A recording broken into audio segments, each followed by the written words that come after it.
Yeah. All right. So here we are in our post-game debriefing ceremony. Pittsburgh Pat and Brian Doyle, the Verdigris table. Again, Hey, that's me. that's awesome. Hey, everybody. This is great. We had a lot of fun this time. I was hoarse from laughter. When I was paying Phil at Game Masters, that's where we play in person, our local game store. He was like, "Do you have fun?" Like, I can barely talk. I had so much fun. Like we were just having there's a lot of good laughter in this one. Nice. That's good to hear because it's a different style of play in a lot of ways all at Yeah, once. And yeah. one of the ways is that I am trying as hard as I can to keep it player driven. I'm not just feeding you guys, you know, plot hooks to get onto the one railroad track that's going to lead you to the end of the adventure. It's like anywhere you go, anyone you talk to, like they're all going to have different desires and needs and wants, and you're going to have to navigate all of that. Oh, it's player driven, all right. Let's give the folks a little background. If you're watching this series, you don't need it, but if you're not, then we're doing old school rules.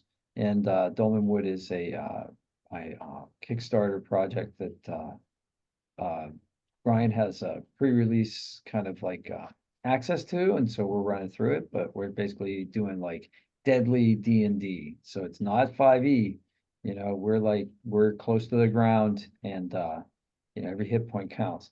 So in previous episode, we tried to capture a bounty basically, and we got a doppelganger instead. So we're carrying this dead body back to the like most prestigious walled town Not dead. yeah, Not not dead. dead. No, no, no. In fact, Bertram's character is torturing it on the way. It's changing shape to look like each one of us trying to maybe play for sympathy or something of that nature. And then eventually it does turn into the shape of a small child in order to maybe get some of the villagers to say, "What are you doing with that small child on your donkey or mule, actually?" And we did a deep dive to figure out what the difference between a mule and a donkey was, which was fun. But Bertram's like, Bertram's like, let's get this back and sell it. And we're like, okay.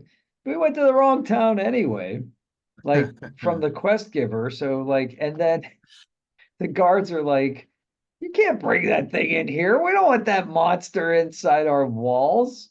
And what kind of idiots are you anyway? So it was funny from the very start. It's comedy of errors. Yeah, I was rolling reaction rolls. It's funny. So it's kind of built for like random encounters with monsters, but like I've been doing it for the NPCs a lot of the time when it's unclear how they would react Right. based on, one, this is like one of like 20 guards, right? So like, all right, which guy are you talking to today? And also, this is kind of an outlandish idea. So like Sure. It's maybe they'd not point you typical. at the Wizards Academy. Like, I don't know, maybe these guys would be interested in a doppelganger. But you got some poor reaction rolls last night, and they were like, you can't, no one wants this, and This is a my bad job is to make idea. this place safe, and you're trying to bring a monster in. It's Like, like when your oh, cat brings you a dead mouse, it's yeah, like no, thank you. that's nice, but I don't want it. And speaking of cats, Mm. yeah, so we finally did get rid of the thing with a cat person that we met along the road. Yeah, so you stayed in the sleazy side of town, like outside the city walls. The like thieves guild is running a gambling hall in the back of this tavern where you guys were staying. So you kept watch and shifts even though you were sleeping in safety. And you pulled a random encounter on the way out of town. Was a Grimalkin, is like the cat folk. People think tabaxi when I say that, but it's more like Puss in Boots, fairy. They can like transform into a Cheshire cat version of like invisibility and smile. It's all very dark and whimsical. Yeah, I Um, like it. and you were like, we're gonna go to town, we're gonna find herbs. Like you were gonna buy herbs in the capital city, and they wouldn't let you in. So you're like, all right, we'll get herbs at the next place. And you pulled an herb seller, and it happened to be a Grimalkin. Yeah, Um, it and this was interested in getting a monster on board for its it bought own the doppelganger. reasons. Yeah, which you zero inquiry. Yeah, well, cool. We'll take some gold for this thing Mhm. without questioning what that Why do you want it? Yeah, creature might be. we just wanted to get rid of it. Yeah.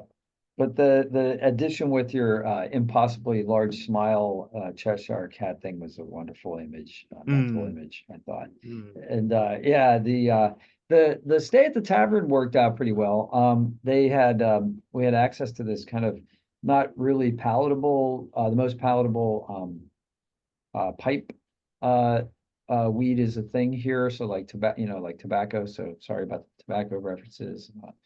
This is a mature conversation, I guess.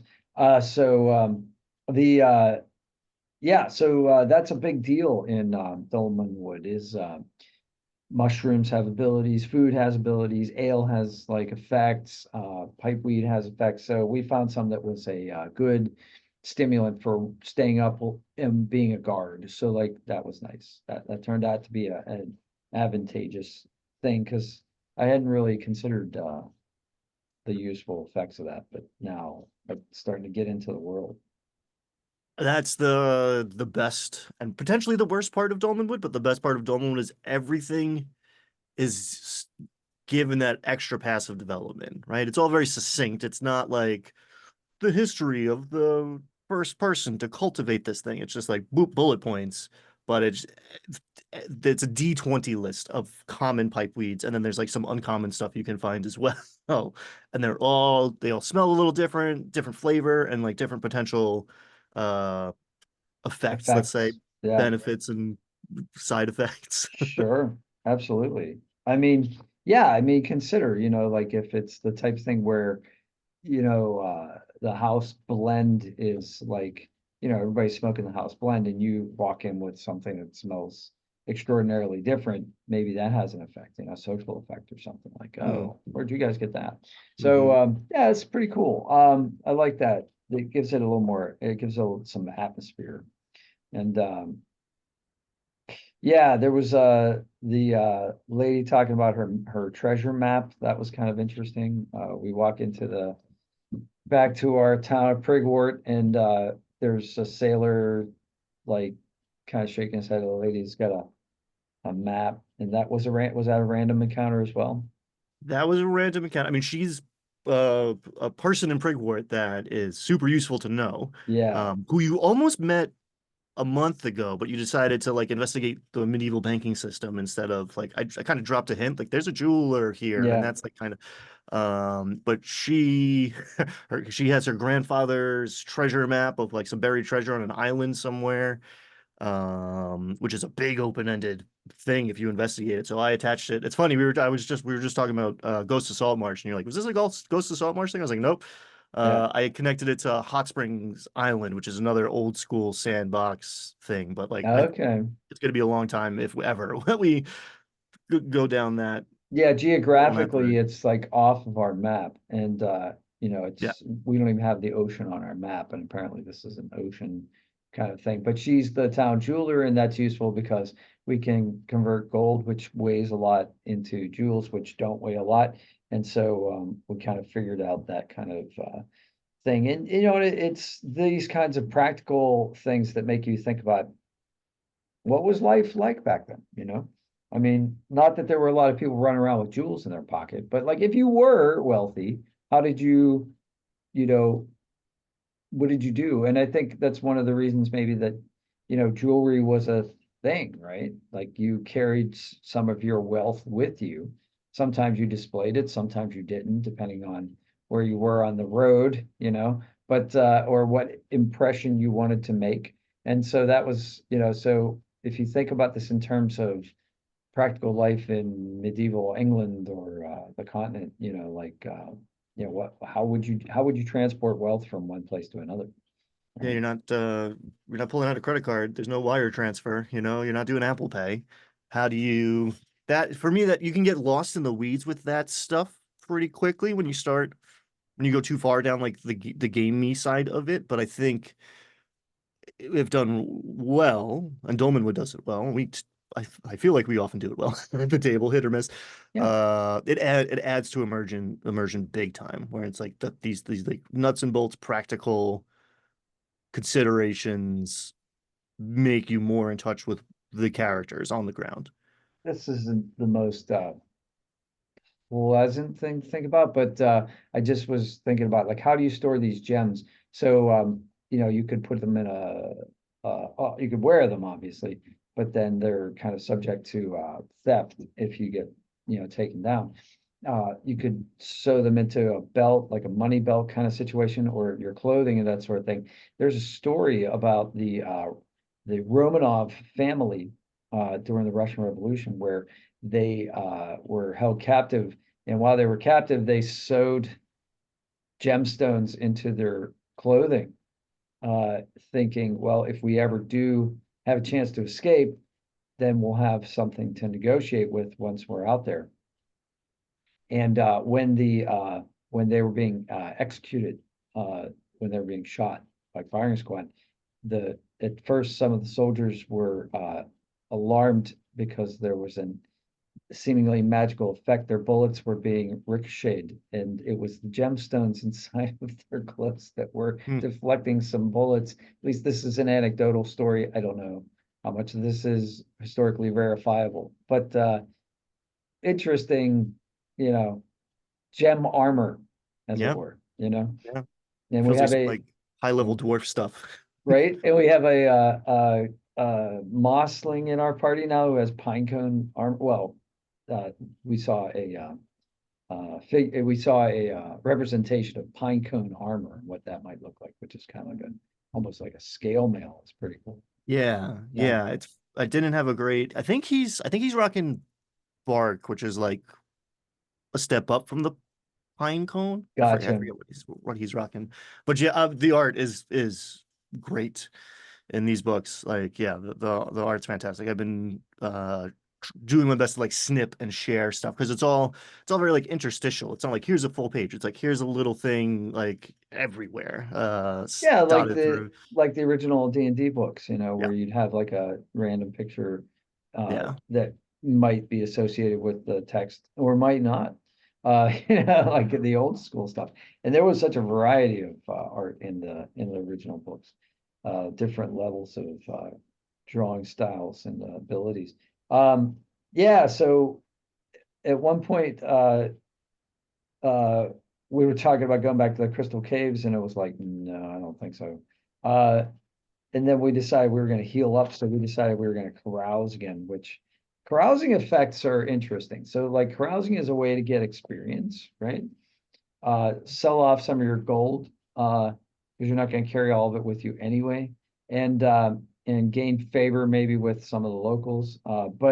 But also there's possible negative effects, as we found out the first time we caroused, like lost time, and somebody rolls you for your money. You spend a lot. You can spend a lot of money, and it's a random thing. It's like a D8. So like there's a wide range of money that you could spend, and you don't get to determine it like, oh, I'm just going to spend 150 gold. Like Mike said, I'll spend 150 gold. And you're like, nah, that's not how it works. Hmm. Hmm. Once So you get a little loose. You don't know. You go into the night with a plan. Mike Tyson, everybody has a plan until they get punched in the teeth, right? Yeah, Same thing with carousing. Everybody has a plan until that third drink, and then who yeah, knows? yeah, exactly. Number It's three will like, get you. yeah, hey, look at this back room here. Oh, it's back there. All of a sudden you're in a gambling den, or you know, Yeah, so I am using I haven't actually really modified it yet. But the 3d6 down the line carousing rules, which are fun. oh Because yeah, you can overdo it and then there's consequences and there's a bell curve of varying consequences for sure. Um, and yeah, you can basically you roll a d8 and it's multiplied by like the settlement that you're in. So you guys are in Prigwort, which is fairly small. It's not like the smallest kind of place, but it was a 150 gold multiplier. So I think somebody spent 300 gold, and you spent 1,200, I think, yeah. right? Did you I pull an rolled an eight on the eight. D8? I rolled an eight on a D8. So like, Yeah. that was my luckiest roll of the day. Yeah, good and bad. And like you're lucky you could cover Yeah, it. yeah, And then that's all XP, like okay, yeah. that gold is gone, but that now there's XP. You just doubled your, you know, So if we experience. had done that in like the capital or in the castle town, that would have been much higher modifier. Yeah, so Castle Brackenwald's the only city on the map. Yeah. and that would, yeah, I don't know off the top of my head, but it would have been Mhm. more expensive. So it's more risky. So it's like more high level stuff, basically. There's Uh, more, yeah, it's like going to Vegas. There's more traps for your money, right? Or yeah, going to Disney World, like where yeah, everything costs way too much. So, exactly. yeah, that's cool. So, okay, so that was cool that we're back in our original starting town. So there were some unfinished quests that we still had lingering there. So we tried to like figure out which ones would might be the easiest or interesting to resolve. And we had the one with the bully who, or the vigilantes group, and the kind of the sheriff who wants us to take care of some of that, maybe, depending on how we do it. And what was cool though, I thought was, we tied that into another quest, which is the sign that like I think we're starting to inhabit this world because we're Mhm. we're we're trying to tie we're making this we're making connections, our own connections that may or may not be in the written material. So we decide we're going to go meet our leads lady, or my character's leads lady, Lady Harrimore, and then she gives us a quest and we try to tie them together, and that didn't work. But we tried, and that was interesting. So I thought that was pretty cool. It wasn't a bad plan. Um, it wasn't a bad plan.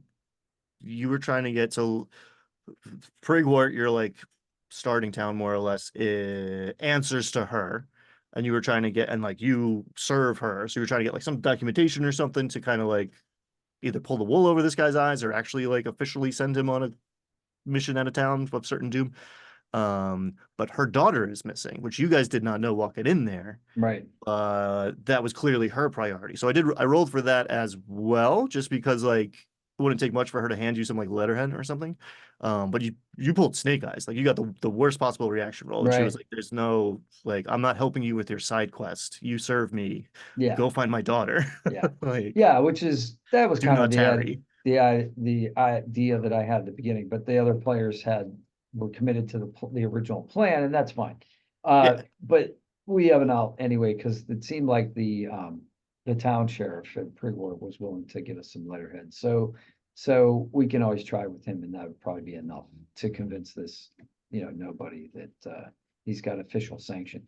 Maybe we could try that. But yeah, but it was worth a shot, and I thought that was interesting. But now we're on a rescue mission, and that's exactly the type of thing that I want to do. So I'm really Yeah. excited for the next session. So that's pretty cool.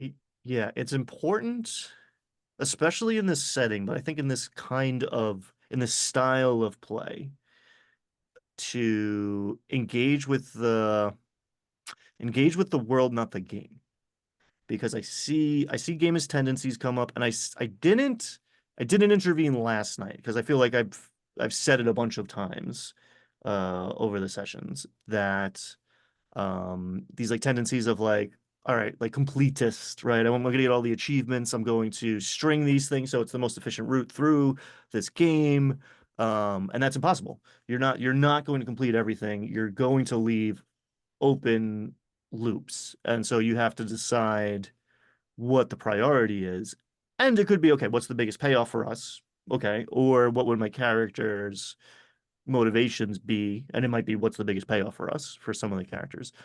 Um, but I do see it like gamist tendencies come out where it's like, Mhm. all right, how do we do all of these things? And it's like, you're Mhm. not. You never will. You're gonna trip over adventure on the way there. I'm At gonna least, keep. yeah, at least we're starting to make the distinction between meta and in-game. So like we will Mm, actually take a break and say, okay, a meta, okay, amongst the players, here's what, this is this, but my character would do this. So like that's what I try to make that distinction, because, you know, uh, it you want to have like harmony at the table among the players, right? So you don't want everything to be all about what one player wants to do. But at some level, you know, it's like, I don't know. You have to be true to the character, right? So I mean that's, at least that's my motivation. So like, would uh King Lear go off on a side quest, uh probably not. He's got his problems with his daughters he's trying to resolve, right? So he's not going to go like siege Troy, you know. So like like you know what I mean? Like there's a limit. So I'm thinking, so that's why as soon as I realized I was looking at the map and I'm like, wait a minute, Harrowwood Hall is right there. And the guy, it what made me think about going to see the lady Harrowmore was because the hall was right there. But then they were talking about doing like downtime stuff while we were healing up. So Hmm. Bertram's character was trying to figure out like how to get a construction job or something. And we're like, well, the hall, you know, they got a construction project, a defensive project going on west of the city or the town of Prigwort. Why don't you do that? And then it's like, wait a minute, the lady's right here. So why don't we go to the source? And yeah, so it was kind of cool how his desire, his character's desire, and the map for me interacted and made a connection. So that was neat, like having the different visual materials inform the form my ideas at least. So that's pretty cool. Yeah, and it is a beautiful map. The player's map. I mean, the on my side, I have a very functional map, which is also very quite pretty, but deeply functional, like hyperlinked hexes. Woof, it's great. But the player's map is a thing of beauty. And is not to scale. It's like an in-game artifact, right? Um, and it obviously doesn't show everything, but it shows a lot of points of interest, and there's a lot of flavor on there. There's a lot of like, I've been staring at the thing in prep for months now, and like every once in a while I'll be like, oh, I didn't notice that this was like right here. Like, oh, what is this? Oh, there's a hag in Hag's Addle. That makes sense. Like, Right, right. so much cool stuff. And I think it does random encounters right, and it does like what I've strived to achieve in my like the stuff that's on the DM's Guild. Like I think a lot of people misunderstand the random and random encounter is random triggering. Like the world's doing stuff in the background whether the players are interacting with it or not, and it just so happens that like this is what they walk into. You guys walk through the city gate, the town square is busy. Who's in the town square on that day at that moment that you bump into? But what's happening is not completely random in the sense of like meaningless. You start to tug on that thread and other stuff comes with it. It is deeply interconnected with the other stuff that's happening in the game world. So go over here and I might point over there and indicate something about this place. Yeah, it's an intersection Yes, of the timing of the players meeting the events. The events are there. But it's not just a quest trigger, right? It's not just like right. it's a little more dynamic than that. And I think that's the great thing about the game is like as from a dungeon master's point of view or a game prep point of view, you can prep certain things and then have them fire when necessary or when appropriate. But then there's these wonderful tables that are there to make it even more organic. Or if the dungeon master is just out of ideas, or if or if the players take the game off the rails, then there's a way for mechanics to happen where the unexpected, you know, even for like a dungeon master, it can be unexpected and Hmm. surprising and fun. It's like, oh, well, now I'm running a heist. Oh, now I'm running an ambush. Now I'm running a Robin Hood. Like the scenario. Like when we were walking up the trail and we came across these witches who just jump out of the way out of the woods with crossbow bolts. I thought, oh, we're we're the sheriff of Nottingham, and they're the bandits. They're going to rob us. Hmm. But since we were able to talk about having being on a quest for for the one character's mother, they let us go, presumably. So I don't know what would have happened if we didn't have that tie-in, right? So it's pretty cool. Yeah, it's organic is the word you use, which I think is the perfect word, and that's like the juice for me. Like that makes it fun. The dungeon master's playing the game as much as the players in a setting like this. And it can be a little intimidating, right? Like I don't know if this is Yeah. a beginner. uh, Dungeon master. If you're the first, is this the first time you're a dungeon master? This is probably not the first thing you're gonna do. Probably try a 5e module or something like yeah, that. Something that's 1 or 2 hours. But I mean, obviously, I have a bit of a lens that I see through, but if you have a local game store that runs Adventure League, or if you can do it online, try that first. See what that's like, and then take a turn at the helm. Because even worst case scenario, it's 1, 2 hours, like one, everybody's gonna have some kind of fun and you're gonna learn stuff. And you Mm. know, do it with trusted friends if you have to, if you're hesitant. But I've never been at a table where a new dungeon master was running and I didn't have fun. Yeah. So like, it's it's a cool experience. I wouldn't want anybody to be intimidated by it, because No, it's run a one shot. That's always yeah, my run a one shot. yeah, Um, get your feet wet. Um, I mean the 5e starter set is I still think a great place to start. If you need help, yeah. I got you. That's right. Yeah, there's Check out the DM prep guides on this channel, on Ryan's channel, and they're very well watched. They're very well loved. I've used them myself in order going into teach like kids how to play. So like, yeah, very good resource. So definitely look at that. Thank you. All right, man. Yeah. Well, Good stuff. that's We'll all see I what got. Is there happens. anything that stood out for you in the session last night that I missed? Or Um, like a big deal?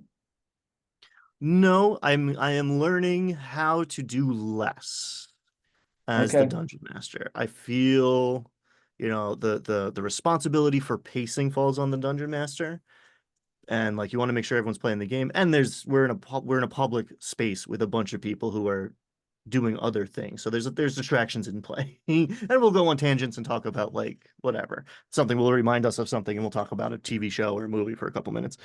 I think But that's what okay. And in fact, with that yes, kind of sense of camaraderie is I'm enjoying that because now we're getting to know each other and we know, and when we have those little side con, and the thing is those side cons don't take over. So right. like we're good enough to know like we're here to play this game, but we allow ourselves the freedom to have 5 minutes or so to talk about the latest Marvel movie that's coming out, or Exactly. rumors about like them making some epic historical fiction movie or historical documentary. And that's all great. I mean, this kind of play is open enough to do that. We're not, it's not Monopoly, it's not Risk, it's not pieces on a board where, okay, it's your turn, like, Mhm. and and that it and we're firing our imaginations. So naturally our synapses are gonna make connections, but we're also forming social connections. Because I'm new to the party, to the play group, and now I feel a part of. I feel like it's I know who Mike is a little bit. I know who Bert is a little bit. I know who you are. So like, uh, and then when we hear about each other's preferences and like, you know, not just gaming worlds, but like entertainment. Like, what do we watch for entertainment? What's your Yeah, guilty pleasure? and that's huge because it's not like we're not recording an actual play for people to watch and be entertained. Like we are entertaining ourselves. The Right, objective is to have fun. The priority right, is to have fun, not to, create Shakespearean level drama or critical role level whatever voices and right. sets Voice or acting, right? D20 Dimension 20 level comedy. Like we're there to enjoy ourselves for ourselves. So like yeah, it's our game, it's fun. Um, but the other side of that coin is you guys taking, well, I don't even know, 20 minutes at one point to decide which way to go, Yeah, what to do, how to go about doing it, um, is the game, especially in this style of play. But even if, you're playing a pretty vanilla 5e, uh, railroady pre-made adventure, like that's the players playing the game. And I think a dungeon, like in earlier in my dungeon master career, I felt the need to like drive the action because like nothing's happening, the story's not progressing. But like no, that's the good stuff. That's the players engaging with the world and the environment, and it got you guys to start thinking of the world and you interacting with it, using the resources you had available, treating the people as people, like yeah. Remembering that's NPCs, yeah, remembering, former leads and things of that nature, and then like, looking at the map, like that kind of stuff. Yeah, that's when it's great. The imagination part of it. Awesome. Yeah, good times. Looking forward to next week, to game night, and then the discussion afterwards. Sounds good. All right, we'll see you on the next one.